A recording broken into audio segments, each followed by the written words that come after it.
आप चुनेंगे या मैं चुनूंगा? बताइए। मैं आज एक बड़ा इम्पोर्टेंट टॉपिक है, उस पर आपसे चर्चा करना चाहूँगा। बहुत ही आवश्यक है उसको समझना, और बहुत ही आवश्यक है उसको ठीक तरीके से समझना। ठीक है? जब भी हम किसी से बात करते हैं कि आपने भगवद गीता पढ़ी है, कहता हाँ जी मैंने पढ़ी है। हम पूछते हैं कि भगवद गीता में क्या संदेश दिया गया है। भगवद गीता का संदेश बड़ा सिंपल है जी, बड़ा आसान है। न क्या संदेश है? कर्म किए जा, फल की इच्छा मत कर। कर्म किए जा और फल की इच्छा मत कर। मैंने तो अपने ऑफिस में, अपने घर में, अपनी फैक्ट्री में बोर्ड लगा दिया हुआ है कि कर्म किए जा और फल की इच्छा मत कर। कौन सा श्लोक है? और उस श्लोक में इसके साथ जो असली मर्म की बात है, जो असली इंपॉर्टेंट पॉइंट है, जो इस श्लोक के अंदर तत्व है, वो क्या है?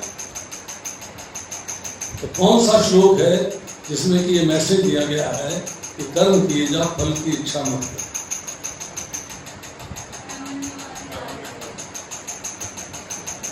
इसमें ये नहीं है। आपने ठीक कहा कि इस श्लोक में जो है कुछ मेंशन है इस बारे में, पर जब हम आगे पढ़ेंगे तीसरे अध्याय में, 5वें अध्याय में, तब जाके हमें इसका उत्तर मिलता है कि कर्म करना है और फल की इच्छा नहीं करनी है। तीसरे अध्याय में लिखा है, अतः कर्म फल में आसक्त हुए बिना मनुष्य को अपना कर्तव्य समझकर निरंतर कर्म करना चाहिए। फिर समझिएगा, अतः कर्म फल में आसक्त हुए बिना मतलब कर्म के फल की इच्छा नहीं करनी। ये उत्तर मिलता है तीसरे अध्याय के 19वें श्लोक में। मनुष्य को अपना कर्तव्य समझकर निरंतर कर्म करते रहना चाहिए। जो आपकी ड्यूटीज हैं, जो प्रिस्क्राइब ड्यूटीज हैं, वर्णाश्रम धर्म के अनुसार, वो आपको करते रहना चाहिए। That is your essential part. क्योंकि आगे जो है स्टेटमेंट में बहुत बढ़िया बात कही है भगवान ने, अनासक्त होकर, मतलब अगर फल में आसक्ति नहीं रखेंगे, फल की इच्छा नहीं करेंगे, कर्म करेंगे परंतु फल की इच्छा नहीं करेंगे, तो अनासक्त होकर कर्म करने से उसे परम ब्रह्म, परम धाम की प्राप्ति होती है। तो ये भ्रांति मन से निकाल दीजिए कि कर्मण्येवाधिकारस्ते में ये कहा गया है कि कर्म किए जा और फल की इच्छा मत कर। अब प्रश्न ये है, बहुत अच्छा श्लोक चुना है इन्होंने, माता जी के लिए ताली बजाओ आप सब लोग। आज इसी श्लोक, ताली आप मजा नहीं आया ताली का,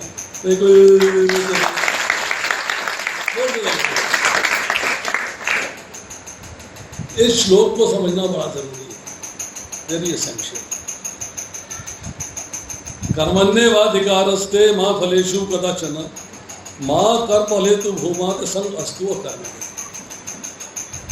4 पार्ट है श्लोक के। हर श्लोक के 4 पार्ट होते हैं, 3-4 पार्ट होते हैं, इसमें 4 पार्ट हैं। पहला पार्ट है कर्मण्येवाधिकारस्ते, तेरा कर्म करने का अधिकार है। अधिकार क्या होता है? व्हाट इज अधिकार? व्हाट इज अधिकार? एक ऑफिस के अंदर एक अधिकारी है और एक सबऑर्डिनेट है। तो सबऑर्डिनेट का काम है अधिकारी के बताए हुए कार्य को करना, पर अधिकार किसका है? जो स्वामी है। तुम इस भौतिक संसार में आए हो इसको एंजॉय करने के लिए। मेरे धाम में थे, खुश थे, पर एक कॉम्पिटिटिव स्पिरिट आ गई, तुमने कहा मुझे एंजॉय करना है, तो योग माया ने इंतजाम किया कि इस धाम में तो केवल एक ही एंजॉय कर सकता है, भोक्ता राम यज्ञ तपसाम सर्वलोक महेश्वरम। केवल ईश्वर भगवान ही यहाँ पे भोक्ता है और कोई। अगर तुम्हें एंजॉय करना है अपनी मर्जी से, एज पर योर विल, तो तुम्हें ये धाम छोड़ के दूसरी जगह जाना। दूसरी जगह कौन है? मृत्युलोक अर्थात पृथ्वी लोक। आ जाओ यहाँ। अब यहाँ आने के बाद आप अपने कर्मों के स्वामी हैं और आप कर्म फल जनरेट कर रहे हैं, उसके भी मालिक आप ही हैं, क्योंकि जो भी कार्य हो रहा है आपकी इच्छा के अनुसार हो रहा है। और भगवान ने कहा कि मैंने जीव को कर्म करने की स्वतंत्रता दी है, इंडिपेंडेंस ऑफ फ्री विल। मैंने जीव को, मैंने मनुष्य को कर्म करने की स्वतंत्रता दी है, मैं उसमें बाधक नहीं हूं। I don't control it. अगर मैं कंट्रोल करूंगा तो कर्म करने की स्वतंत्रता जो है वो हनन हो जाएगा, समाप्त हो जाएगा। क्योंकि मैंने कर्म करने की स्वतंत्रता दी है, इसलिए तेरा कर्म करने का अधिकार है। The way you like to work, जैसा तुम चाहो वैसा कार्य करो, जैसे तुम्हारी मर्जी हो वैसा कार्य करो। चॉइस इज योर्स, मेरी चॉइस नहीं है, चॉइस इज योर्स। आप जैसा भी कार्य करना चाहें वैसा कार्य कर सकते हैं। कर्मण्ये वाधिकारस्ते, तेरे को कर्म करने का अधिकार है। कर्म क्या है इसकी भी चर्चा करेंगे। कर्म कितने प्रकार के होते हैं इसकी भी चर्चा करेंगे। उन कर्मों से बच के कैसे निकलना है इसकी भी चर्चा करेंगे। कौन से कर्म करने चाहिए इसकी भी चर्चा करेंगे, सबकी चर्चा करेंगे। जब भगवान ने ये कहा कि तेरे को कर्म करने का अधिकार है, मतलब तेरी मर्जी है, तू जैसे मर्जी काम कर। Choice is yours. किसकी चॉइस है? आपकी। मतलब आप जैसा कार्य करना चाहें वैसा कार्य कर सकते हैं। बट मां फलेषु कदाचन, उस कर्म का फल देना वो अधिकार मेरा है। That is my choice. मैं उसका क्या फल देता हूँ वो मेरी चॉइस है, तो फल को डिमांड नहीं कर सकता। डिमांडिंग नहीं हो सकती, बिकॉज तुम कहो जी मैंने कार्य किया है, मेरी छत पे हेलीकॉप्टर उतार दो। अरे भाई तेरे कर्म फल में है तो जरूर उतरेगा, नहीं है तो नहीं उतरेगा। You can not choose. आप कर्म फल का जनरेट करने के लिए कार्य कर रहे हो, वो फल क्या देना है वो मेरा कार्य। एक स्टूडेंट है, एग्जाम देता है, खुद एग्जामिनर नहीं बनता। मैंने एग्जाम दे दिया है, अब एग्जामिनर का काम है उसमें फल देना। कितने नंबर देता, 75 देता है, 50 देता है, 80 देता है, 90 देता है, 100 देता है। एग्जामिनर का काम है depending upon your answer sheet. इसी तरह कर्म करते हैं हम। अब वो किसके अनुसार करते हैं, कैसे करते हैं, इसकी अभी चर्चा करते हैं। कर्म क्या है और कर्म कैसे हम करते हैं, और कर्म कैसे हमें करना चाहिए और किसके लिए करना चाहिए, इस पे चर्चा है।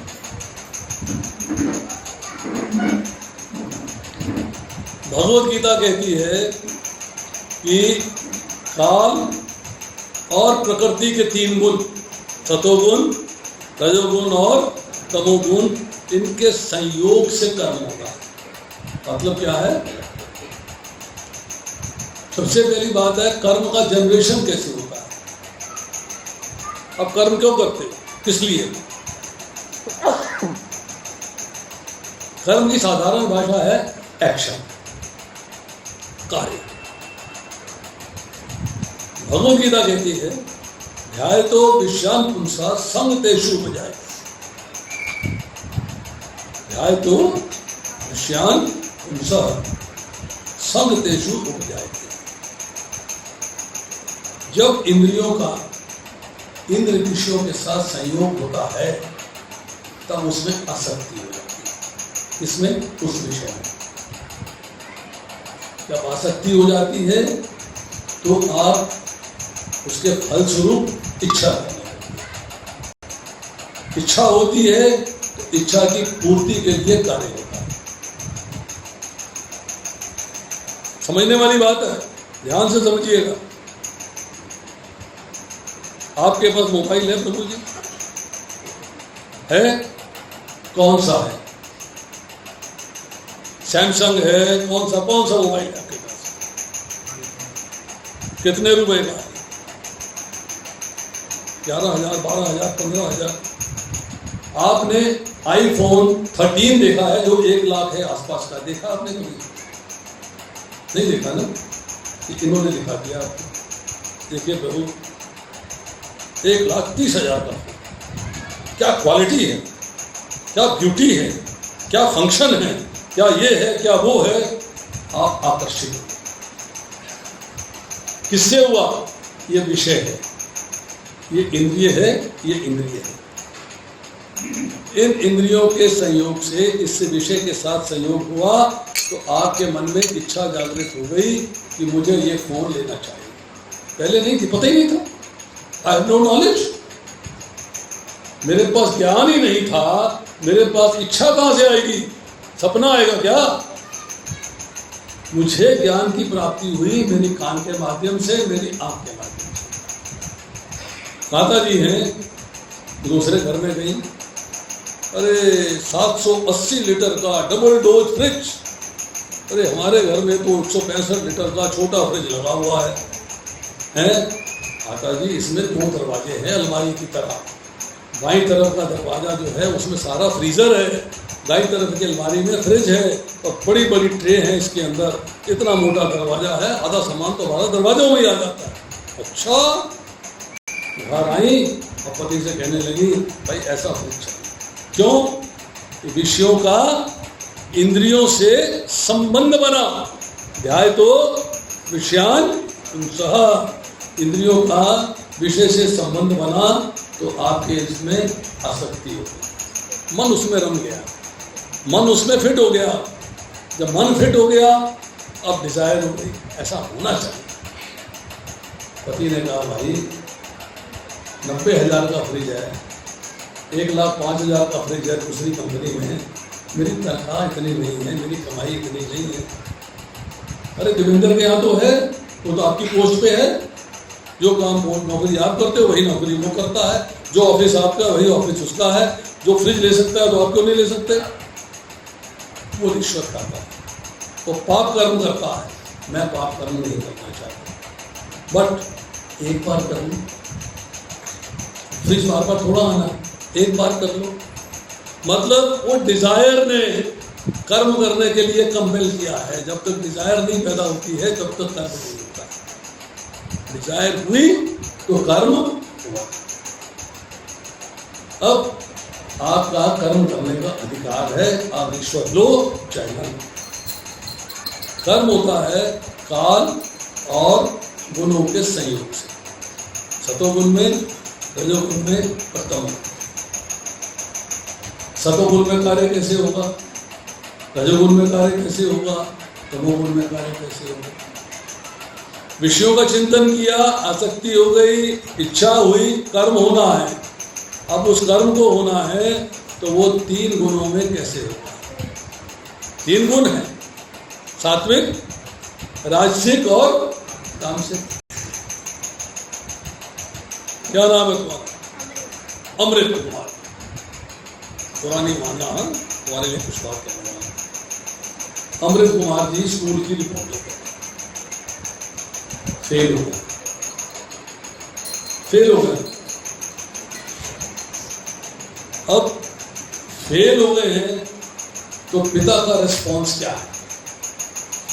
पिता कैसे रिस्पॉन्ड करेगा? बच्चा तो फेल हो गया। रिपोर्ट कार्ड बता रहा है कि 100 में से 50 नंबर पास होने के चाहिए थे, 30 ही आए हैं। एक पिता कहता है, बेटा कोई बात नहीं, तूने मेहनत कम करी थी, ट्यूशन नहीं लगाई थी, इस बार मेहनत ज़्यादा करियो, हम ट्यूशन लगा देंगे, हम भी मेहनत करेंगे, जितना हमें आता है उतना हम पढ़ाएंगे, बाकी ट्यूशन वाला टीचर पढ़ाएगा। भीड़ थपथपाते हैं, चिंता करने की आवश्यकता नहीं है, मेहनत करना उसको बड़े विनम्र भाव से समझा देंगे। दूसरे घर का पिता, सिमिलर रिपोर्ट आई है, 100 में से 30 नंबर आए हैं, पढ़ता नहीं है, खेलता रहता है सारा दिन, बदमाशी करता है, पिटाई लगा दूंगा। ध्यान से पढ़ियो, पास होना है अगली बार। गुस्से में, अधिकार से राजा की तरह। तीसरा पिता, बच्चा रिपोर्ट कार्ड लेके आया, 30 नंबर, 2 झापड़ इधर मारे, 2 झापड़ इधर मारे, 2 घूसे यहाँ मारे, 2 घूसे यहाँ मारे, 4 गालियां यहाँ दी, 4 गालियां वहां दी, खूब पिटाई लगा दी। काम एक ही है, बच्चे को कंट्रोल करना। पर उस वक्त काल क्या था, समय का प्रभाव क्या था और गुण कौन सा था। पहले वाले ने सतोगुण में काम किया, दूसरे वाले ने रजोगुण में काम किया, तीसरे वाले ने तमोगुण में काम किया। अब एक और स्थिति है, जब तमोगुण जो है अतीब हो जाता है, मतलब बर्दाश्त से बाहर, तमोगुण बर्दाश्त से बाहर। कल रिजल्ट आना है, बच्चा आज पीट दिया, रिजल्ट कल आना है, अभी आया नहीं, बच्चे की पिटाई आज लगा दी। पड़ोसी ने पूछा, भाई साहब क्या बात है, बच्चे को क्यों पीट रहे हो? अरे भाई इसका कल रिजल्ट आने वाला है। तो बोले फिर कल पीट लेते, आज क्यों पीटा? मैंने कल कलकत्ता चले जाना है, मैंने होना नहीं, मुझे पता है इसलिए फेल हो जाना है, आज पिटाई लगा दी, आज ही पीट दिया। मतलब कोई सेंस नहीं है, ऐसे राक्षसी है, बिल्कुल राक्षसी प्रवृत्ति है, पिटाई हो रही है। अब कार्य जो है काल के संयोग से सतोगुण में हुआ है या रजोगुण में हुआ है या तमोगुण में। क्या नाम है भैया आपका? पीछे बैठा बच्चा है, तुम्हारे पूछ रहा हूँ, क्या नाम है? बैठ आराम से।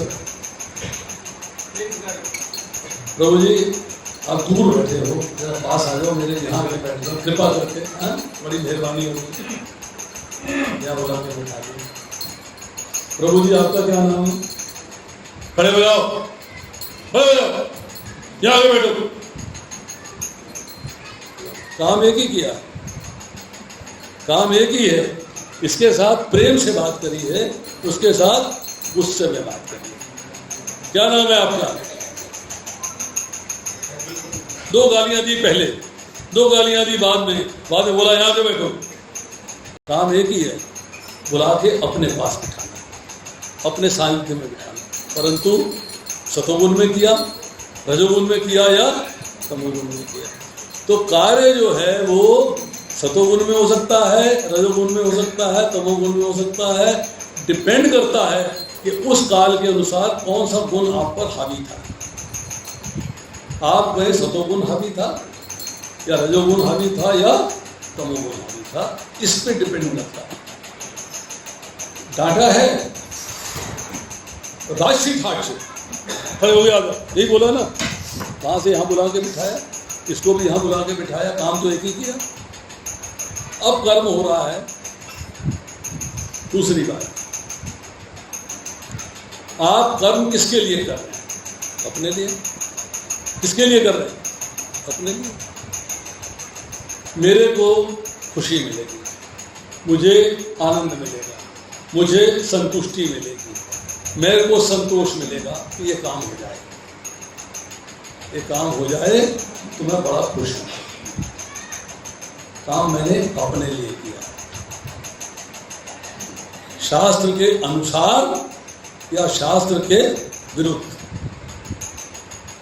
अगर मैं कर्म करता हूं शास्त्र के अनुसार, लेजिटिमेट, लीगल, या कर्म करता हूं शास्त्र के विरुद्ध, इलेजिटिमेट, इलीगल, कैसे?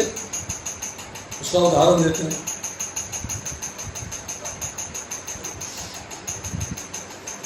घर में खाना नहीं बना 3 दिन से, राशन की व्यवस्था नहीं है, व्यक्ति गया बाजार, मेहनत करी, कुछ काम किया, पैसे मिले, बनिए की दुकान पे गया, बनिए से जाके राशन खरीदा, बनिए ने कहा साहब 600 रुपया दे दीजिए, पैसे जेब से निकाले और 600 रुपया दे दिए। ईमानदारी से पैसा कमाया था, ईमानदारी से राशन खरीदा, ईमानदारी से पैसे दे दिए। घर में आया, पत्नी को सामान दिया, भोजन बना, भगवान को भोग लगा, सबने प्रसाद के रूप में खाया, सबको संतुष्टि हुई, सब रात को आराम के लिए पेट भर गया। 3 दिन से जो भूखापन चल रहा था आज मिट गया है। मेरे को बड़ी खुशी है कि मेरा परिवार आज प्रेम की नींद सो रहा है। I am very much satisfied. मेरे को बड़ा आनंद की प्राप्ति हो रही है कि मेरे परिवार में आज संतुष्टि है। दूसरा व्यक्ति है, 3 दिन से खाना नहीं बना है, असंतोष चल रहा है, पति ने ताना मार दिया, करते धरते कुछ हो नहीं और राशन भी नहीं ला सकते कि मैं खाना बना के बच्चों को खिला दूं, बूढ़े माँ बाप को खिला दूं। बाजार चला गया, राशन लिया, बगी ने कहा साहब 600 रुपये दे दीजिए, चक्कू निकाला, छाती पे रख दिया, पैसे मांगेगा मार दूंगा, जानता नहीं मैं कौन हूं, गुंडा है, बदमाश है, मवाली है। राशन घर आया, भोजन बना, भगवान को अर्पित नहीं हुआ, सबने खाया है, सारे प्रेम की नींद सो रहे हैं। 2 तरह का एक्ट हुआ, काम एक ही है, घर में राशन लाना, परिवार को खिलाना और परिवार आराम की नींद सोए। मुझे उसको भी संतुष्टि मिल रही है, पहले वाले को भी, और दूसरे को भी संतुष्टि मिल रही है। अपने संतोष के लिए, अपनी प्रसन्नता के लिए, अपनी खुशी के लिए, अपने आनंद के लिए कार्य किया। अब शास्त्र कहता है कि जब आप लेजिटिमेट तरीके से कार्य करेंगे, आप शास्त्रोक्त काम करेंगे, शास्त्र के अनुसार कार्य करेंगे, तो वो कार्य का पुण्य फल मिलता है। पर अगर आप शास्त्र के विरुद्ध कार्य करते हैं तो उसका पाप फल मिलता है। तो पहली सिचुएशन में क्या मिला? पुण्य फल। दूसरी में क्या मिला? पाप फल। बट अब इस श्लोक का दूसरा पाठ करेंगे तो बात समझ में आएगी। और कहते हैं मां कर्म फल हेतु भूम तंग संगस्तु कर्मणि। हेतु मतलब कोई ऐसा कार्य मत कर जिसके फलस्वरूप तुझे भोगने के लिए शरीर चाहिए। कोई ऐसा कार्य मत कर जिसका फल मिले और फल को भोगने के लिए शरीर चाहिए। अब आप जो है शरीर चाहते हैं कि इस भौतिक संसार से छुटकारा चाहते हैं। क्या चाहते हैं? कितने लोग छुटकारा चाहते हैं? तो फिर क्या है? पुण्य का कार्य करेंगे तो भोगने के लिए शरीर चाहिए, पाप का कार्य करेंगे तो भोगने के लिए शरीर चाहिए। तो शास्त्र जो है जिस कार्य से भोगने के लिए शरीर मिलता है वो पाप फल कहलाता है, चाहे वो पुण्य का हो चाहे पाप का हो, क्योंकि दोनों के फलस्वरूप आपको शरीर की प्राप्ति हो रही है। तो शरीर की प्राप्ति होना ही आपके पाप फलों का प्रतीक है। नहीं चाहिए, शरीर नहीं चाहिए। अब प्रश्न ये उठा कि मैं तो पुण्य का कार्य न करूं, मैं तो पाप का कार्य न करूं, मैं तो कोई भी कार्य न करूं। अरे कौन सा कार्य है जिसका फल नहीं मिलेगा? एक बात तो बताओ, कौन सा कार्य है जिसका फल नहीं मिलेगा? मुझे नहीं भोगना पड़ेगा, वो कार्य बताओ आप। आपने तो 1 सेकंड लाइन के अंदर समस्या ऐसी पैदा कर दी मेरे दिमाग में कि मैं करूं तो करूं क्या, जाऊं तो जाऊं कहां? मेरे लिए तो बड़ी मुश्किल हो गई है। क्या मुझे करना चाहिए? अरे मैं जो भी कार्य करूंगा अपने संतोष के लिए करूंगा। जो पहला कार्य है वो कर्म या सकाम कर्म कहलाता है, जो शास्त्र के विरुद्ध किया गया है वो भी कर्म कहलाता है। तो एक कर्म हो गया या सकाम कर्म हो गया, एक विकर्म हो गया। सकाम कर्म का अर्थ है कामना सहित किया गया कार्य, अपने संतोष के लिए, अपनी खुशी के लिए, अपनी प्रसन्नता के लिए कामना सहित किया गया कार्य। भाई कौन सा काम करूं? प्रभु जी आपने तो फंसा दिया, मुश्किल में डाल दिया, तो दिमाग खराब हो गया। ना ये करूं ना वो करूं, तो करूं क्या? What do I do? Where do I go? Whom should I ask? क्या करना चाहिए मेरे को? अब एक व्यक्ति फौज में काम करता है, वॉर चल रही है, दुश्मन देश से लड़ाई है, अच्छा खासा बड़ी बटालियन है उसके पास, उसने दुश्मन देश के 20 आदमी मार दिए, 20 आदमी मार दिए। वॉर खत्म हो गई, वापस आया, सरकार ने कहा इसने 2 पुल भी उड़ाए थे, 4 हेलीकॉप्टर उड़ा दिए थे दुश्मन के, 6 जहाज उड़ा दिए थे, 20 लोग मार दिए थे, इसको जो है चक्र मिलना चाहिए, एक चक्र देंगे, इसको इनाम मिलना चाहिए। क्या इनाम देंगे? प्रमोशन करेंगे, 2 प्रमोशन एडवांस में देंगे। इसको मकान चाहिए, इसको फ्लैट अब एडवांस में मिल जाएगा। बहुत अच्छा काम हो गया है। क्या अच्छा काम किया है? 20 लोग मारे, 20 लोग, काउंटिंग आ गई। अब वो व्यक्ति बाई चांस जो है गाँव में आ गया, अपने शहर में आ गया, पड़ोसी से झगड़ा हो गया, पिस्टल निकाली, गोली मारी, पुलिस आई, पकड़ के ले गई, जज के सामने पेश हो गया, कहने का भी तेरी कोई सजा है, फांसी लगेगी, बच गया तो उम्र कैद, कोई सजा है, या तो फांसी है या उम्र कैद। बहुत अन्याय है, बहुत अन्याय है। क्या अन्याय है? तो मैंने 20 लोग मारे तो मुझे चक्कर मिला, 20 लोग मारे तो मुझे प्रमोशन मिली, 20 लोग मारे तो मुझे फ्लैट मिला एडवांस में, एक मार दिया तो मुझे फांसी चढ़ा रहे। जज साहब, कैसा न्याय है आपका? एक ही तो मारा है। तो जज क्या कहता कि पहला कार्य तूने स्वामी के लिए किया, स्वामी मीन्स सरकार, पहला कार्य स्वामी के लिए किया, दूसरा कार्य अपने लिए किया। तेरी सेटिस्फेक्शन नहीं हो रही थी किसी बात पे, तूने उसको गोली मार दी। तो एक कार्य तूने किया है स्वामी के लिए, उसका तुझे इनाम मिल रहा है, तुझे उसका फल नहीं भोगना पड़ेगा, और दूसरा कार्य तू कर रहा है अपने लिए, उसका तुझे फल भोगना पड़ेगा।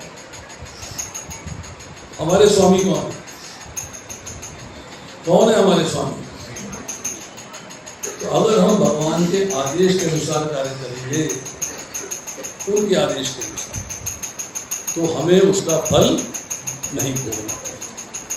यही बात जो है भगवान कहते हैं दूसरे अध्याय के 39वें श्लोक में, एषा ते विता सांख्ये बुद्धि योगे त्वमां शृणु बुद्धया युक्तो या पार्था नरं बन्धं प्रहायसि। यहाँ मैंने वैशेषिक अध्ययन सांख्य के द्वारा इस ज्ञान का वर्णन किया है, और मैं निष्काम भाव से कर्म करना बता रहा हूँ, इसे सुनो। यदि तुम ऐसे ज्ञान से कर्म करोगे तो अपने को कर्म के बंधन से मुक्त करोगे। कर्म का एक फल जनरेट होता है, और जब फल जनरेट होता है तो वो आपको बंधन में बांधता है, आपको पुनरपि जन्मम पुनरपि मरणम, बार बार आपको जन्म लेना है और बार बार आपको मृत्यु है। अब ये जो कर्म है जो आपने किया स्वामी के लिए, अर्थात भगवान के आदेश के अनुसार, तो उसमें आपको जो है फल नहीं भोगना पड़ेगा। चौथा अध्याय पढ़ेंगे, 18वें श्लोक में फिर चर्चा आती है, उसकी भी चर्चा करेंगे। अब आप जो है कर्म फल भोगना चाहते हैं कि नहीं भोगना चाहते? सबसे पहला सवाल ये है, आप क्या करना चाहते हैं? आप भोगना चाहते हैं, पुनः शरीर प्राप्त करना चाहते हैं, बार बार शरीर की प्राप्ति चाहते हैं, या आप इससे छुटकारा चाहते हैं? छुटकारा चाहते हैं तो भगवान क्या कहते हैं कि आपको छुटकारा पाने के लिए मेहनत करनी पड़ेगी, बिना मेहनत किए काम नहीं चलता है। चौथे अध्याय के 37वें श्लोक में भगवान कहते हैं, जैसे अग्नि समस्त प्रकार के ईंधन को जलाकर भस्म कर देती है, आग में आप डालोगे, जलने वाली जितनी वस्तुएं हैं सब जल के भस्म हो जाएंगी। उसी तरह ये ज्ञान रूपी अग्नि आपके समस्त कर्म फलों को जला देगी। ये ज्ञान तो भगवद गीता का ज्ञान है जो आपको मिल रहा है। अगर इस ज्ञान को आप अपने जीवन में लगाएंगे, ज्ञान प्राप्त करने से हृदय का शुद्धिकरण होता है, प्योरिफिकेशन ऑफ हार्ट। वो ज्ञान प्राप्त करने के बाद अब अगले स्टेप पे जाते हो, फिर अगले स्टेप पे जाते हो, अगले स्टेप पे जाते हो, अल्टीमेटली अपनी बुद्धि इस्तेमाल करते हो, स्थित प्रज्ञ बनते हो कि मुझे क्या करना चाहिए और क्या नहीं करना चाहिए। अब अंडरस्टैंड करते हो क्या करनी है और क्या अकरनी है, क्या सार है क्या असार है, क्या नित्य है क्या अनित्य है, क्या कर्तव्य है क्या कर्तव्य है, मुझे क्या करना चाहिए। ये बुद्धि से फैसला करते हो। जब आप बुद्धि से ठीक से फैसला करते हो, विवेक जागृत हो जाता है, पंडा जागृत हो जाती है, तब आप सही डिसीजन ले पाते हो कि what is right for me and what is wrong for me. क्या मेरे लिए ठीक है और क्या मेरे लिए गलत। फैसला हो गया कि मुझे ठीक रास्ते चलना है। देन यू शुड नो कि ठीक रास्ता क्या है। ठीक रास्ता क्या है, उस रास्ते को मुझे फिर अचीव कैसे पता लग गया। तो मैंने कह दिया हाँ जी मैं ठीक रास्ते चलूँगा। अरे भाई पता तो करो ठीक रास्ता क्या है। पता कर लिया, और ठीक रास्ते पे चलना कैसे है। तो जब ज्ञान की प्राप्ति होती है तब आप ठीक रास्ते पे चलते हो। तब प्रभुपाद लिखते हैं पूर्ववर्ती कर्म और परवर्ती कर्म। पूर्ववर्ती जो पिछले जन्मों में आपके कर्म हो चुके हैं उनके फल, और अगले जो आपने कर्म किए हैं गलत सलत हो गए हैं उनके फल सारे समाप्त हो जाते हैं। शर्त केवल एक है कि जो ज्ञान आप प्राप्त कर रहे हो, निष्काम भाव से कर्म कैसे करना है भगवान ने बताया, उस ज्ञान को प्राप्त किया, उस ज्ञान को ऊपर आपको चलना। भगवान तीसरे अध्याय में कहते हैं जो ईर्ष्या रहित होकर श्रद्धापूर्वक, दो कंडीशंस लगाई, ईर्ष्या रहित और श्रद्धा पूर्वक, जो इन दो से समाहित हो जाता है और उसके अनुसार मेरे प्रति कार्य करता है, मेरे आदेश के अनुसार कार्य करता है, वो जन्म और मृत्यु के बंधन से मुक्त हो जाता है। हम बंधन से मुक्त होना चाहते हैं तो कार्य अपनी मर्जी से। कार्य कैसे चाहते हैं, मैं बेवकूफ हूँ, पढ़ा लिखा नहीं है, MBA किया है, डबल MBA किया है, MBBS किया है, MD करी है, DM किया है, इंजीनियर हूँ, डॉक्टर हूँ, प्रोफेशनल हूँ, मैं पढ़ी लिखी हूँ, मेरे को नहीं पता क्या करना क्या नहीं करना। नहीं, भगवान कह रहे तेरे को पता हो पर करना मेरे आदेश के अनुसार। लड़की की शादी होती है ना, ससुराल जाती है, बहुत ज्ञानवान है, बहुत ज्ञान है, अपने घर में राज करती थी, और ससुराल में जाके तो सास के कहने पे चलना। माता जी गलत तो नहीं कह रहे, अगर सास के कहने पे नहीं चलेंगे तो सेटल नहीं होंगे। सास कहेगी मेरी मर्जी, बहू कहेगी मेरी मर्जी, दोनों में कॉन्फ्लिक्ट हो जाएगा, चलेगी नहीं। क्या करना पड़ेगा, अपना अहम, अपना ईगो सब बंद करना पड़ेगा, सब समाप्त करना पड़ेगा, ताले में रखना पड़ेगा। मैंने क्या सुना, मैंने क्या पढ़ा, बचपन से मैंने कुछ ना कुछ पढ़ा है, भगवान की भक्ति, भगवान ये बहुत सारी चीज़ें पढ़ी हैं, तो शास्त्र नहीं पढ़ा। आज अगर मैं शास्त्र पढ़ती हूँ या पढ़ता हूँ, मुझे शास्त्र का ज्ञान होता है, तो शास्त्र क्या ज्ञान दे रहा है, शास्त्र क्या बता रहा है, क्या उचित है क्या अनुचित है, उसमें से उचित मुझे फॉलो करना है, अनुचित को मुझे छोड़ देना है, तब गाड़ी आगे बढ़ती है। अगर मैं उस उचित अनुचित में से उचित को फॉलो न कर पाऊँ और अपनी मर्जी पे चलता रहूँ तो गाड़ी आगे नहीं चलेगी। नाउ अब एक बात आती है कि माँ फलेषु कदाचन, उस पर फिर थोड़ी सी चर्चा करते हैं। क्या चर्चा करते हैं, फल देने का अधिकार भगवान का है, फल देने का अधिकार भगवान का है। लोग जब विषयों के प्रति आसक्त हो जाते हैं, इच्छाएं करने लगते हैं, तो उसकी पूर्ति करने के लिए भौतिक संसार के आनंद दूसरे अध्याय के 42-43 श्लोक में कहा गया है, 42, 43, 44 में कहा गया है। क्या करते हैं कि वो देवताओं की शरण में चले जाते हैं, देवता मेरी इच्छा की पूर्ति करेंगे, वेदों के 80,000 श्लोक जो हैं, प्रथम 80,000 श्लोक 1 लाख में से, वो देवताओं की भक्ति, आपकी इच्छा पूर्ति के तरीके बताते हैं कि how to fulfil your desires, किस देवता की भक्ति करने से क्या मिलता है। आपने करी राजा द्रुपद, कौन थे राजा द्रुपद? किसके पिता थे? द्रौपदी के। ठीक है, राजा द्रुपद ने झगड़ा हुआ था उनका द्रोणाचार्य के साथ। अलग स्टोरी है क्यों किस बात में झगड़ा हुआ वगैरह वगैरह। कि द्रोणाचार्य ने जब इकट्ठे पढ़ते थे तो राजा द्रुपद जब स्कूल में थे, गुरुकुल में थे, उन्होंने कमिट कर दिया कि जब मैं राजा बनूंगा तो आधा राज्य को दे देंगे। राजा बन गए, बात भूल गए। अब द्रोणाचार्य को क्रोध आ गया, उसने अटैक किया, आधा राज्य ले लिया, द्रुपद हार गए। द्रुपद के मन में एक फांस हो गई, द्रोणाचार्य को समाप्त कर दिया। यज्ञ किया। जब यज्ञ करते हैं तो उस यज्ञ से प्रसन्न होकर शिव जी प्रकट होते हैं। पुत्री प्राप्त हो, क्या दिया? पुत्री प्राप्त हो।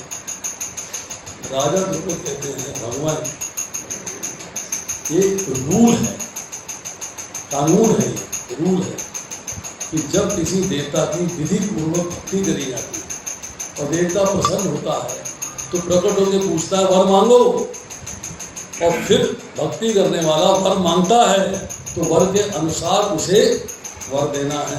मैंने तो आपसे मांगा ही नहीं, आपने मुझसे पूछा ही नहीं, सीधा कह दिया पुत्री प्राप्त हो। मुझे नहीं चाहिए, मुझे तो पुत्र चाहिए जो वध कर। क्वेश्चन मार्क लग गया। शिव जी कहते हैं भाई देखो, वर तो दिया हुआ वापस हो नहीं सकता, ये तो इम्पॉसिबल है, बट मैं इस कंडीशन को इम्प्रूव कर सकता हूँ, मॉडिफिकेशन कर सकता हूँ। क्या मॉडिफिकेशन है? यही पुत्री समय पाकर पुत्र बन जाएगी। पुत्री जन्मी शिखंडनी, समय पाके बन गई शिखंडी। देवता लोगों की भक्ति करने से देवता आपको आपकी मनोवांछित इच्छा को पूरी करते हैं। कि आप 3रा अध्याय पढ़ लीजिएगा, आपको 10वां 11वां 12वां श्लोक मिलेगा।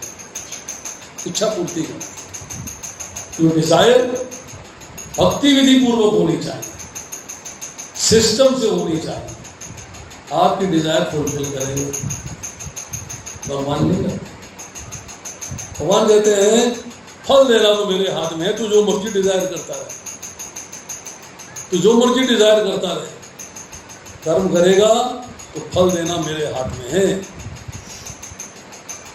अगर तेरे कर्मों के फल जमा हैं, इसे संचित फल कहते हैं, जो कर्मों के फल जमा हैं तो मैं उनको समाहित करते हुए, देखते हुए तेरे को फल प्रदान करूँगा। उसमें संचित फलों में 2 तरीके के फल आते हैं, एक प्रारब्ध, एक अप्रारब्ध। प्रारब्ध वो हैं जो मैच्योर हो गए हैं, जो भोगने शुरू हो गए हैं, अब भोग रहे, तो प्रारब्ध है। जब भाग्य कहते हैं, किस्मत कहते हैं, फल में भोग रहा हूँ। दूसरा है अप्रारब्ध, जो भी मैच्योर नहीं हुए हैं, अभी उनका फल का मैच्योर होने की पोजीशन में है, अभी भोगना शुरू नहीं हुआ है, तो शीघ्र ही भोगने के लायक हो जाएंगे। ऐसे हम कहते हैं हॉरोस्कोप बनाते हैं, आपका 45 साल से लेके 51 साल का समय खराब चल रहा है। इसका मतलब क्या है कि उस पीरियड में जो भी स्टार्स आएंगे वो आपको आपके पाप फल भुगतवाएंगे, सब अरेंजमेंट हो जाएगा पाप फल भुगतने। ये समय आपका बड़ा अच्छा चल रहा है, इसका मतलब है उस पीरियड के अंदर आपके जो पुण्य फल संचित थे वो भोगने शुरू हो जाएंगे। अब आती है कि कुछ ऐसे फल हैं जो कि अभी भोगने शुरू नहीं हुए, पर उस स्थिति में आने के लिए तैयार हैं कि बहुत जल्दी वो अप्रारब्ध हो जाएंगे और फिर प्रारब्ध हो जाएंगे। इसको कहा जाता है कूट, उसको कूट कहा जाता है। और जो पड़े हुए हैं अभी भोगने में टाइम लगेगा, पता नहीं कब मैच्योर होंगे, इस जन्म में, अगले जन्म में, अगले जन्म में, अगले जन्म में, अगले जन्म में, तो वो फल जो है उसको बीज कहा जाता है। धृतराष्ट्र ने सवाल पूछा अपने पिता व्यासदेव से कि आप मुझे बताइए कि मेरी आंखों के सामने, मैं अंधा हूँ तो मेरी प्रेजेंस में, मेरी लाइफ में, मेरे जीवित रहते हुए मेरे 100 पुत्र मारे गए, क्या दोष था मेरा? क्या दोष था मेरा कि मेरे 100 पुत्रों का वध हो गया? मैंने क्या नुकसान, क्या पाप कर्म किया था मैंने? वाई? उत्तर मिलता है कि आज से 50 जन्म पहले, 50 बर्थ बिफोर, तुम राजा के बेटे थे, तुमने खेल ही खेल में एक पक्षी के 100 बच्चों का वध किया, प्ले करते हुए, खेलते हुए, पर पाप फल था, भोगना पड़ेगा। और उस पाप फल के कारण तुम्हारे 100 पुत्र हुए और तुम्हारे सामने उनकी मृत्यु हुई, तुम्हारे जीवित रहते उनकी मृत्यु हुई। अब धृतराष्ट्र ने दूसरा सवाल किया कि लगा मुझे ये बताइए कि 50 जन्मों के बाद क्यों? अगले जन्म में क्यों नहीं? उससे अगले जन्म में क्यों नहीं? उससे अगले जन्म में क्यों नहीं? वाई आफ्टर 50 बर्थ 50 जन्म क्यों होंगे?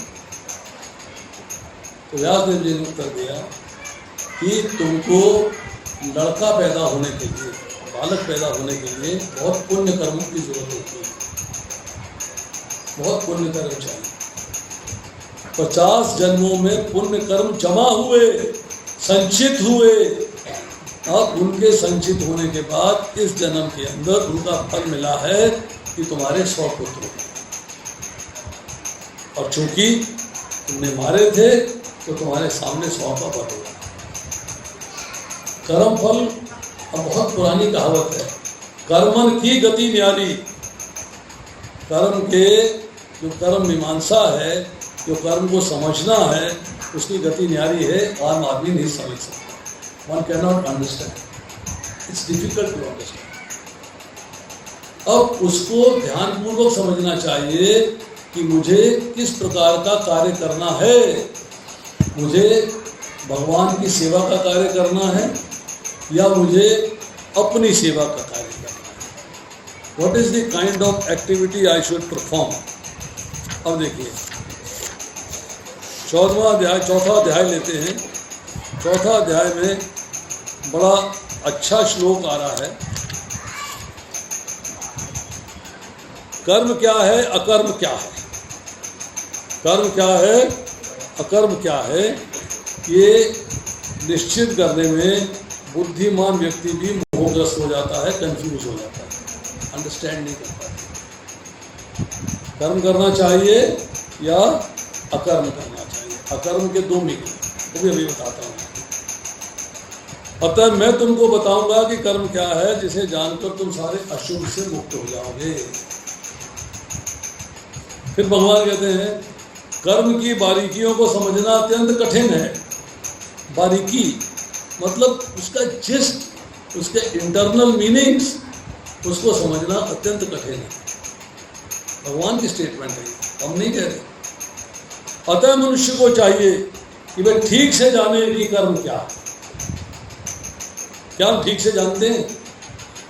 क्या हमें पता कर्म क्या, विकर्म क्या, कर्म क्या? क्या हमें पता किसके प्रति कार्य करना चाहिए, किसके प्रति कार्य नहीं करना चाहिए? कर्म क्या है, विकर्म क्या है और अकर्म क्या है, ये तीनों की परिभाषा हमें पता होनी चाहिए। तीनों कर्मों के बारे में ज्ञान होना चाहिए। That is very very very very important.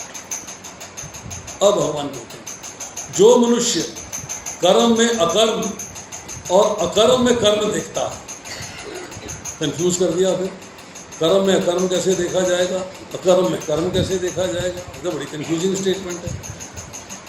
वह सभी मनुष्यों में से बुद्धिमान है, he is the most intelligent person, और सब प्रकार के कर्मों में प्रवृत्त रहकर भी दिव्य स्थिति में रहता है।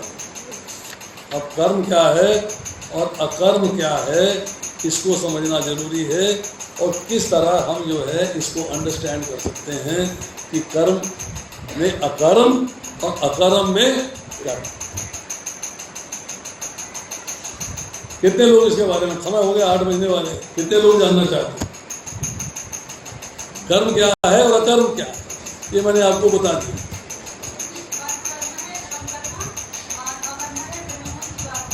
अकर्म के अंदर आ लग गया पहले, आ का मतलब क्या है? कर्म नहीं करना। भगवान इसके चौथे पार्ट में कह रहे हैं, समझिए श्लोक बहुत मजेदार है। भगवान चौथे पार्ट में क्या कह रहे हैं, क्या कहा? कर्म फल हेतु घुमाते संग अस्तु अकर्मणि, कि अगर आप कर्म की परिभाषा लेते हो कि मुझे कर्म नहीं करना चाहिए, ध्यानपूर्वक सुनिएगा, संग अस्तु अकर्मणि, कि मैं कार्य ही नहीं करूंगा, ना कार्य करूंगा, ना फल मिलेगा, ना फल मिलेगा, ना मुझे उसके लिए कुछ भोगना पड़ेगा। तो क्या होगा? अगर आप कर्म नहीं करोगे, सुस्त हो जाओगे, आलस्य आ जाएगा, पागलपन, प्रमाद हो जाएगा। करने योग्य कार्य किया नहीं किया, ना करने योग्य क्या किया, कर लिया। मतलब आप अब उस स्थिति में आ गए कि मैं कार्य नहीं करूंगा, तो अब आप आ गए तमोगुण में। कर्म ना करने से जब आप तमोगुण में आ जाओगे, तो तमोगुण से क्या होगा? निम्न लोक, निम्न योनिया, निम्न श्रेणियां, अर्थात आपका फाल डाउन होगा। भगवान ने क्या कहा कि कर्म और अकर्म की बारीकियों को समझना बहुत आवश्यक है। जो व्यक्ति कर्म में अकर्म को देखता है और अकर्म में कर्म को देखता है। प्रभु जी से पूछा, क्या कार्य करते हो? नौकरी करता हूँ, सारा दिन मेहनत करता हूँ, पैसा कमाता हूँ, घर का राशन ले आता हूँ, सब्जी ले आता हूँ, थोड़ा सा पैसा क्लब जाके खर्च कर देता हूँ, थोड़ा सा किसी पार्टी में खर्च कर देता हूँ, थोड़ा ये थोड़ा वो, पैसा खर्च हो जाता है। इसका मतलब क्या है कि आप अपनी संतुष्टि के लिए कार्य कर रहे हो, तो भोगने के लिए शरीर चाहिए। इन प्रभु जी से पूछा, आप क्या कार्य करते हो? मेरा तो कार्य है ठाकुर जी की सेवा। मेरा कार्य क्या है? मैं तो भगवान की सेवा करता हूँ। खाना लाता हूँ, राशन लाता हूँ, तो भगवान की सेवा के लिए। सब्जी लाता हूँ तो भगवान की सेवा के लिए। ये खर्चा करता हूँ तो भगवान के मद्देनजर, भगवान को सेंटर में रखते हैं। वो अकर्म कर रहे हैं, वो अकर्म ही उनका कर्म है। भगवान की सेवा कर रहे हैं, वही उनका कर्म है, अर्थात अकर्म ही कर्म। ऑन द कॉन्ट्रेरी, जो कर्म में अकर्म को देखता है, उनसे हम नहीं पूछते आप अकर्म कर रहे हो कि कर्म कर रहे हो। हम उनसे क्या कार्य करते हो? भगवान की सेवा। आपका कर्म क्या है? भगवान की सेवा, अर्थात कर्म में ही अकर्म। तो अल्टीमेट रिजल्ट क्या है कि कार्य करना है तो भगवान की प्रसन्नता के लिए, कर्म करना है भगवान के आनंद के लिए। अब आपने पुराने कर्मों के फल मिले तो आपको जिंदगी में अनुकूल परिस्थितियां आई या प्रतिकूल परिस्थितियां आई, फेवरेबल या अनफेवरेबल। बट जो नए कर्म करते हो उसके फल के अनुसार आपके भविष्य का निर्माण होता है, आपकी डेस्टिनी का निर्माण होता है। तो आप डेस्टिनी में क्या चाहते हो? पुनरपि जन्मम, पुनरपि मरणम, या भगवान का धाम? क्या चाहते हो? तो अकर्म होना चाहिए। तो अकर्म का दूसरा मीनिंग क्या है? अकर्म के दो मीनिंग है। एक है कर्म को न करना, मैं कोई कर्म नहीं करता जी, मस्ती लेता हूँ, खाली बैठा रहता हूँ, मैं कोई कार्य नहीं करता। खाना खाने का कार्य तो करते हो, पानी पीने का कार्य तो करते हो, शौच तो जाते हो, सब कर्म है। दूसरा व्यक्ति कहता है कि मैं कोई ऐसा कार्य नहीं करता जिसका फल मुझे भोगना पड़े, वो अकर्म है। मैं स्वामी के लिए कार्य करता हूँ, मैं कृष्ण के प्रति कार्य करता हूँ जिससे मुझे उसका फल ना भोगना पड़े, अर्थात अब मैं जो है कृष्ण की एंजॉयमेंट के लिए कार्य करता हूँ। माता जी से पूछा, माता जी आप भगवान को भोग लगाती हो? कितने लोग लगाते हैं? दोनों हाथ से लगाती हो, एक हाथ से लगाती हो? कितने हाथों से? दोनों हाथों से बनाती हो ना, तो दोनों हाथ ही खड़े करना, एक हाथ से गाड़ी नहीं चलेगी। भगवान को भोग लगता है। भगवान कहते हैं पत्रम पुष्पम फलम तोयम ये में भक्त्या पृच्छति तद अहम भक्ति उपृतम अश्नामी व्रत आत्मना। इसमें दो जगह शब्द जो है भक्ति इस्तेमाल हुआ। भगवान को भोग लगाना है, ये मेरा कर्म है, और यही अकर्म है। कार्य करती हूँ, भगवान को भोग लगाते हैं, परंतु क्या ये सेट है? क्या मेरा माइंड, क्या मेरा मन, क्या मेरी बुद्धि भगवान के प्रति सेट है? यहाँ क्या बोला है? शुद्ध चेतना वाले। प्रभु जी आज शाम को क्या खाओगे? पति ने पति से पूछ लिया। पति कहता आज मेरा ना कढ़ी चावल का मन है, मैं बना लूंगी। बेटे से पूछा बेटा क्या खाओगे? हम पनीर खाएंगे, आज बड़े दिन हो गए पनीर नहीं खाया। लड़की से पूछा क्या खाओगी? मम्मी मैं ना अरबी की सब्जी खाऊंगी, आज अरबी खाए बड़े दिन हो गए, मसालेदार अरबी बनाऊंगी। अब गृहिणी जो है वो किचन में गई, कढ़ी भी बना रही है, अरबी भी बना रही है, पनीर भी बना रही है, और मन में विचार कर रही है बेटे के लिए देखो पनीर ठीक बनना चाहिए, बेटे को ऐसा चाहिए, बेटी के लिए अरबी ऐसी बननी चाहिए, उसे ऐसी चाहिए, पति के लिए कढ़ी ऐसी बननी चाहिए, उसे ऐसी चाहिए। तो मन में कौन है? परिवार। मन में कौन है? परिवार। अरे उस दिन वो कथाकार आए थे, वो कह रहे थे जो भी बनाओ भगवान को भोग लगा के खाया करो। उन्होंने बताया था यद करोषि यशनासी यजुहोषि ददासी यत यद तपस्यसि कर्ते तत्पुरुषामनर्पणम। यह कुंती पुत्र जो करते हो, जो खाते हो, जो अर्पित करते हो, दान देते हो, तपस्या करते हो, मुझे अर्पित करते हो। चलो भोजन बन गया है, भगवान को अर्पित कर देती। भगवान को अर्पित किया गया, बना किसके लिए था? चेतना में कौन था? कौन था चेतना में? परिवार। पति था चेतना में, उसको कढ़ी खानी है। लड़का था चेतना में, उसे पनीर खाना है। पुत्री थी चेतना में, उसे अरबी खानी है। याद तो उनको कर रहे हो आप। चेतना में भगवान होने चाहिए। पति से नहीं पूछना है, पति से कहना है कि आज मेरा मन भगवान को कढ़ी खिलाने को कर रहा है, आज मैं कढ़ी बनाऊंगी। ही विल बी सेटिस्फाइड, प्रसाद मिलेगा कढ़ी का, मुझे आज कढ़ी प्रसाद मिलेगा। आपके मन के अंदर भाव किसके प्रति होना चाहिए? परिवार के प्रति कि भगवान के प्रति? और किसके प्रति है? शुद्ध चेतना नहीं है, फिर भी भगवान कृपा करके स्वीकार कर लेते हैं। उनकी बड़ी कृपा है हम पे, वो फिर भी स्वीकार कर लेते हैं। पर क्या हमें अपने आप को सुधारना चाहिए कि नहीं सुधारना चाहिए? इम्प्रूव करना चाहिए कि नहीं इम्प्रूव करना चाहिए? थॉट चेंज करना चाहिए कि नहीं चेंज करना चाहिए? थॉट चेंज हो गए, भगवान को भोग लग गया। बिहारी पति से पूछा आपने बेटी की शादी करी है? बोला हाँ जी करी है। कितने गेस्ट थे? बोला 400। टेंट बुक किया था? हाँ जी किया था। बैंक्वेट बुक किया था? हाँ जी किया था। अच्छा ये बताइए कि कितना खर्चा किया आपने? 1200 रुपया प्लेट थी, एक आदमी के लिए 1200 रुपया प्लेट थी। तो प्रभु जी आपने तो 400 आदमियों के लिए बुकिंग करी, 5 लाख रुपया आपने दिया टेंट वालों को, तो आपने खाना एक ही थाली में क्यों खिलाया लड़के और लड़की को? ऐसे ही करते हैं ना प्रभु। गलत तो नहीं करा?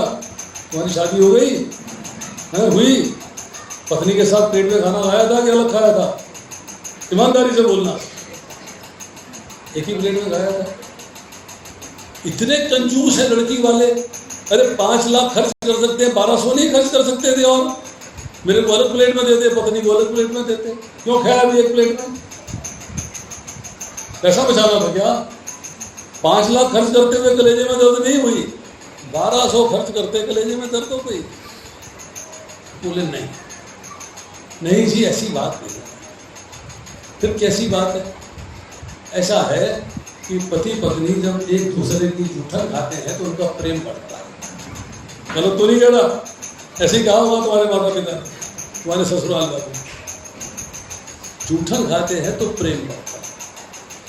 लालू यादव से एक ने टीवी पे सवाल किया था, उसने कहा था हमारे बिहार में पति की थाली में ही पत्नी भात डाल के थोड़ी सब्जी डाल के खाती है, तो इससे हमारा प्रेम बना रहता है। जूठन खाने से प्रेम बढ़ता है। एक धारणा है, एक सेइंग है, एक मन का विचार है। और अगर हम विचार को सत्यता की कसौटी पे परखे, उसको भगवान के साथ लगा के देखें, हम भगवान को भोग लगाते हैं, तो सारी चीज़ों को सब सब्जियों में, दाल में, रोटी में, सब में मिक्स करते हैं, भगवान की जूठन खाते हैं, तो क्या भगवान से प्रेम नहीं बढ़ेगा? बताइए, प्रेम नहीं बढ़ेगा क्या? कितने लोग भगवान से प्रेम बढ़ाना चाहते हैं और कितने लोग भोग लगाते हैं? जब आपको भगवान का प्रेम प्राप्त करना है, धाम जाने के लिए प्रेम चाहिए। इसकी चर्चा फिर कभी करेंगे, आज नहीं। आपको धाम जाना है तो कृष्ण प्रेम चाहिए। कृष्ण प्रेम प्राप्त करने की सीढ़ियाँ हैं: श्रद्धा, साधु संग, भजन क्रिया, नर्थ निवृत्ति, रुचि, आसक्ति, भाव और कृष्ण प्रेम। 9वां स्टेप है वो कृष्ण प्रेम। वो कैसे प्राप्त करना है, क्या क्या मुझे स्टेप्स फॉलो करने हैं, क्या क्या मेरी डिज़ायर मुझे कैसे फुलफिल करनी है भगवान का प्रेम प्राप्त करने की, भगवान के धाम जाने की। उसके लिए फिर कभी आएंगे तो आपसे बात करेंगे। आज इतना ही। किसी का कोई प्रश्न है तो पूछ सकता है। हाँ जी, माइक है क्या? नहीं है तो जरा जोर से बोलिएगा। ये बात मेरे मन में अक्सर आती है, भगवान की सेवा, पूजा और भक्ति को ज्यादा मान्यता देते हैं। एक वो जो गृहस्थ घर में रह के सेवा, पूजा, भक्ति कर रहा है, या जो गृहस्थ धर्म छोड़ के भगवान के धाम में जाके भगवान की सेवा, पूजा और भक्ति कर रहा है। क्योंकि इसका क्लियरेंस कहीं भी स्पष्ट नहीं है। सब जवाब जो है वो गोल ही मिलते हैं। गोल क्या है और मोल क्या है, दोनों बातें बता दीजिए। ये भी आप बताएंगे? नहीं, आप पहले गोल बताइए, फिर मैं उसका आंसर करूंगा। फिर मोल बताइए, फिर मैं उसका आंसर करूंगा। मैं कुछ ज्यादा बारे में जानता नहीं गोल क्या है, लेकिन स्पष्ट नहीं है मुझे, मेरे दिमाग में स्पष्ट नहीं। देखिए, एक बात को आप बड़े आसान तरीके से समझ लीजिएगा। भगवान आपके भाव से प्रसन्न होते हैं। आपका भाव कैसा है, आप कैसा भाव भगवान के प्रति प्रकट करते हैं। वो आपका भाव दस्त में रह के भी हो सकता है, वो आपका भाव धाम में रह के भी हो सकता है, दोनों जगह हो सकता है। भगवान दोनों प्रकार की सेवा से प्रसन्न होंगे। ऐसा नहीं है कि धाम में सेवा करेंगे तो ज़्यादा प्रसन्न होंगे, घर में सेवा करेंगे तो कम प्रसन्न होंगे। भगवान आपके भाव से सेवा देख रहे हैं। एक कहानी सुनाता हूँ आपको, भाव, एक मिनट, एक कहानी सुनाता हूँ। पहले भी सुना चुका हूँ, शायद आपने नहीं सुनी होगी, मैंने आपको पहली बार देखा। एक व्यक्ति ने भगवान की एक मूर्ति लाया, घर में लगाई और रोज अगरबत्ती से उनकी सेवा करता था। 1 साल हो गया, भगवान प्रकट नहीं हुए, दर्शन नहीं किए, प्रसन्नता नहीं की, और मेरी जो डिजायर्स थी वो भी फुलफिल नहीं हुई। तो भाग्य में है तो मिलेगा, नहीं भाग्य में तो कैसे मिल जाएगा? मैं जो मर्जी डिजायर करता रहूँ। मैं तो डिजायर करूँ कि मेरे नीचे जो है 50 लाख, ये 2 करोड़ 50 लाख की पेंडले गाड़ी होनी चाहिए, और मेरे भाग्य में है तो मुझे मिलेगी, नहीं है तो मुझे वैगनआर मिलेगी। जैसी किस्मत होगी वैसा ही मिलेगा ना, जैसा भाग्य में होगा वैसे ही मिलेगा। अब वो अगरबत्ती जलाता रहा, उसको कुछ बेनिफिट नहीं होगा। भगवान को उठाया, ऊपर रख दिया, किसी देवता की मूर्ति ला के उसको अगरबत्ती दिखानी शुरू कर दी। 6 महीने दिखाता रहा, कभी सोचा नहीं, अपना बेनिफिट सोचता था, अपना लाभ सोचता था। एक दिन उसने जो है ऐसे नजर ऊपर घुमाई, क्या देखता है कि मेरी अगरबत्ती का धुआं जो मैंने ऊपर भगवान बिठा दिए थे, अल्टर से हटा दिए थे, अल्टर के ऊपर बिठा दिए थे, उनकी नाक में जा रहा है, उनको क्रॉस करते हुए। थॉट चेंज हुए, मन में विचार आया, यार ये धुआं जो है इनको परेशान करता होगा, ये जो धुआं जा रहा है ये भगवान को परेशान करता होगा। ये बात उसके दिमाग में आ गई। जब ये बात दिमाग में आई तो उसने जो है उस ऊपर वाली जो मूर्ति थी उसको उठाया और गोदी में लिटाया और सहलाने लगा और रोने लगा कि भगवान मेरे से बड़ा अनर्थ हुआ है, मैं समझ ही नहीं पाया कि धुआं आपकी भी नाक में जा सकता है, आपको परेशान कर सकता है। जब ये धुआं मुझे परेशान कर सकता है तो ये आपको भी परेशान कर सकता है, आपकी नाक में भी जा सकता है, आपको परेशान कर सकता है। भगवान प्रकट हो गए। उसने कहा कि मैं तो 6 महीने में सिर्फ दूसरे देवता की भक्ति करता रहा हूं, मैं तो आपको छोड़ दिया था। आप साल भर मैंने अगरबत्तियां घुमाई, आप प्रकट नहीं हुए, अब मैं दूसरे के लिए घुमा रहा हूं और आप प्रकट हो गए। भगवान ने क्या कहा कि तेरा भाव नहीं था मेरे प्रति, आज भाव जागृत हुआ, आज भाव पैदा हुआ है कि मैं भी साकार हूं, मैं भी सगुण हूं, एक धुआं मेरी नाक में भी परेशान कर सकता है। तो उस जब तेरा भाव बदला है तो मेरे को प्रकट होना पड़ा।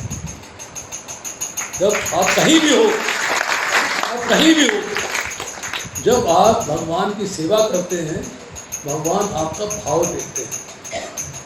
आप गृहस्थी में हो, आप ब्रह्मचर्य में हो, आप वानप्रस्थ में हो, आप संन्यास में हो, आपका भाव क्या है? अब किस भाव से भगवान को स्वीकार करते हो, किस भाव से भगवान की सेवा करते हो, वो इम्पोर्टेंट है। सेवा कहीं भी हो वो आपकी अपनी चॉइस है। आप अपने घर में करना चाहते हो तो भी भगवान को एक्सेप्टेबल है, अब अपने घर में नहीं करना चाहते हो तब भी भगवान को एक्सेप्टेबल है। भगवान को दोनों स्थितियाँ ठीक है। जो लोग काम पे जाते हैं उसका भाव अपने घर में रहकर कवर नहीं हो पाता। क्यों नहीं करते हो? उनको लर्निंग नहीं है। देखिए प्रॉब्लम कहाँ आती है, व्हेन यू आर अनसेटिस्फाइड।